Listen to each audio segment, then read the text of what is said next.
संतान के रूप में कौन आता है? पूर्व जन्म के कर्मों से ही हमें इस जन्म में माता पिता, भाई बहन, पति पत्नी, प्रेमिका, मित्र शत्रु, सगे संबंधी इत्यादि संसार के जितने भी रिश्ते नाते हैं सब मिलते हैं, क्योंकि इन सब को हमें या तो कुछ देना होता है या इनसे कुछ लेना होता है। वैसे ही संतान के रूप में हमारा कोई पूर्व जन्म का संबंधी ही आकर जन्म लेता है, जिसे शास्त्रों में 4 प्रकार का बताया गया है। 1. अणानुबंध पुत्र।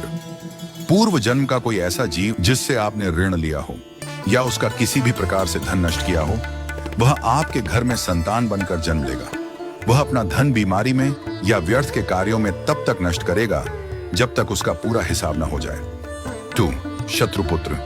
पूर्व जन्म का कोई दुश्मन आपसे बदला लेने के लिए आपके घर में संतान बनकर आएगा। बड़ा होने पर वह माता पिता से मारपीट, झगड़ा करेगा या उन्हें सारी जिंदगी किसी न किसी प्रकार से सताता ही रहेगा। वह हमेशा कड़वा बोलकर उनकी बेइज्जती करेगा और उन्हें दुखी रखकर ही खुश होगा। 3. उदासीन पुत्र। इस प्रकार की संतान न तो माता पिता की सेवा करती है, न ही कोई सुख देती है। वह उन्हें उनके हाल पर मरने के लिए छोड़ देती है। विवाह होने पर यह माता पिता से अलग हो जाते हैं और उनकी चिंता नहीं करते। 4. सेवक पुत्र। पूर्व जन्म में यदि आपने किसी की खूब सेवा की है तो वह अपनी की हुई सेवा का ऋण उतारने के लिए आपकी सेवा करने के लिए पुत्र बनकर आता है। जो बोया है वही तो काटोगे। यदि अपने माता पिता की सेवा की है तो ही आपकी संतान बुढ़ापे में आपकी सेवा करेगी, वरना कोई पानी पिलाने वाला भी पास न होगा। आप यह न समझें कि यह सब बातें केवल मनुष्य पर ही लागू होती हैं। इन 4 प्रकार में कोई भी जीव आ सकता है। यदि आपने किसी गाय की निस्वार्थ भाव से सेवा की है तो वह भी पुत्र या पुत्री बनकर आ सकती है।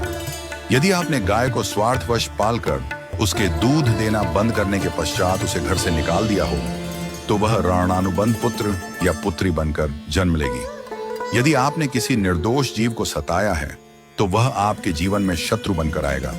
इसलिए जीवन में कभी किसी का बुरा न करें, क्योंकि प्रकृति का नियम है कि आप जो भी करोगे उसे वह आपको इस जन्म में या अगले जन्म में 100 गुना वापस करके देगी।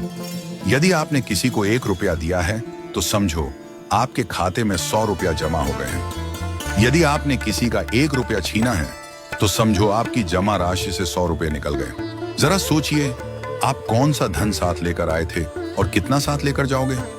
जो चले गए वे कितना सोना चांदी साथ ले गए। मरने पर जो सोना चांदी धन दौलत बैंक में पड़ा रह गया, समझो वह व्यर्थ ही कमाया। औलाद अगर अच्छी और लायक है तो उसके लिए कुछ भी छोड़कर जाने की जरूरत नहीं है, वह खुद ही कमा लेगी। और औलाद अगर बिगड़ी या नालायक है तो उसके लिए जितना भी धन छोड़कर जाओ वह चंद दिनों में सब बर्बाद करके ही चैन लेगी।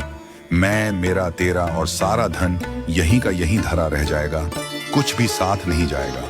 साथ यदि कुछ जाएगा भी तो सिर्फ अच्छे बुरे कर्म ही साथ जाएंगे। इसलिए जितना हो सके नेकी करो, सत्कर्म करो।